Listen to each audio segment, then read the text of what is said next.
Good evening. My name is Robert. I'm the lead organizer for Nevadans for the Common Good, and I want to pick up on this theme that Luzao started with of human character. And it's really a pleasure to be with all of you today, to be here with the African Rights Activist Group on the UN Day for the Eradication of International Poverty. We have institutions in our community that are really devoted to building character. We have churches, we have synagogues and mosques and temples and community nonprofits, so institutions both religious and non-religious that have a social mission.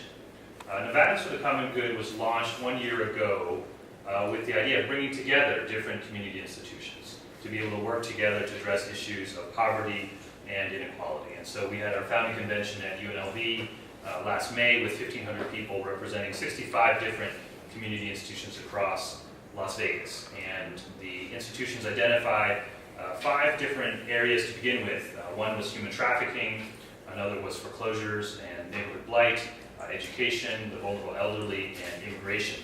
And our first big project was working on human trafficking. We worked with other groups, which led to the passage of comprehensive legislation, AB 67, in Nevada to address human trafficking. All of those issues really are interconnected, and all of them touch on the issue of poverty. You don't have a problem like human trafficking without poverty. It's connected to what's happening in schools, it's connected to what's happening in neighborhoods, it's connected to what's happening in our economy.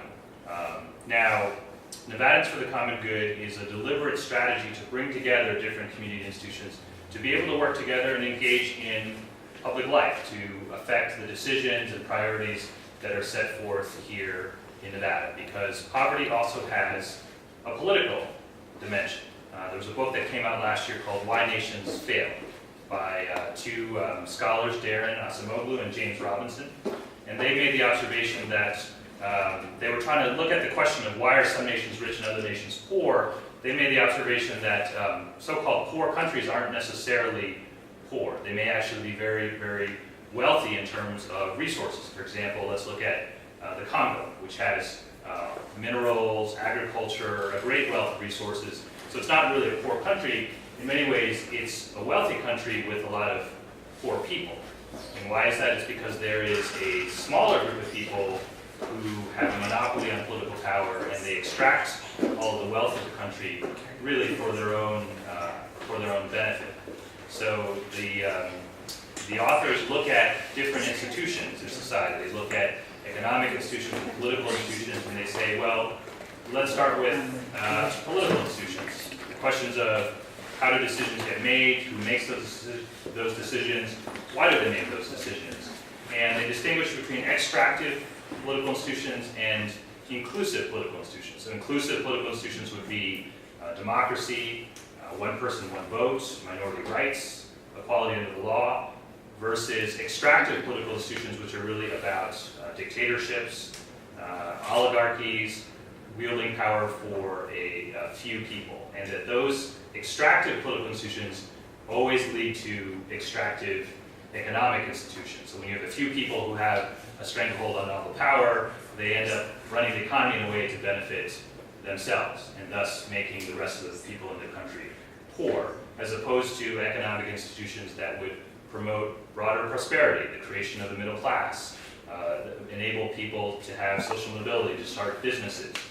A very different set of institutions. They look at South America and how that continent was really ruled with a set of institutions that was aimed at extracting wealth from the country for the benefit of a few, and thus we see differences in poverty in South America versus, say, our country. Now, how about Nevada? How inclusive or extractive are our institutions, are our economy?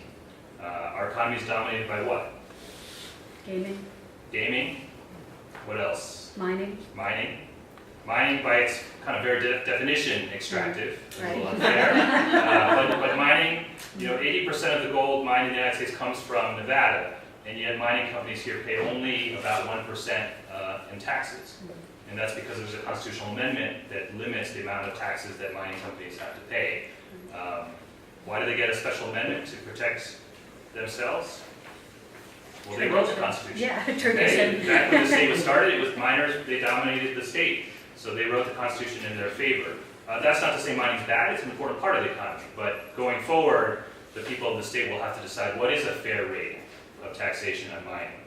Gaming, right? We like to think that we're extracting resources from tourists, right? They're coming through, that's okay, we take some of their money, it goes for our benefit, but there's two professors from UNLV who recently had a study that showed that the average adult who's a resident of Las Vegas loses $1,500 a year in casinos. And if you added that up, that would be a couple of $1 billion a year. So if you even took some of that and said, well, let's take $1 billion and put that towards schools, put that towards healthcare, put that towards addressing issues of poverty, we might have a different kind of community. Again, not to say that casinos are bad per se, they employ a lot of people, they're an important part of our economy, but again, it's up to us to decide how do we want to structure our economy, what are the priorities and values that we want to set.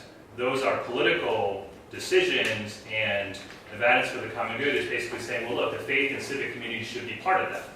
Okay, we want to just say, okay, we're going to leave it up to politicians to decide, we're just going to leave it up to businesses to decide, or should the nonprofit and religious community get organized to say, well, we also have something to say about the priorities of this state. We have something to say about poverty and whether or not we should address it or how we should address it. So I guess my brief remarks today are just really to underscore the political aspects of issues of poverty and to challenge all of us to think about what role do we want to play as community institutions in helping to make decisions about Las Vegas and about Nevada. But thank you again, Lizao, for inviting me. Thank you to this Peaceway for hosting us today. It's wonderful to be here.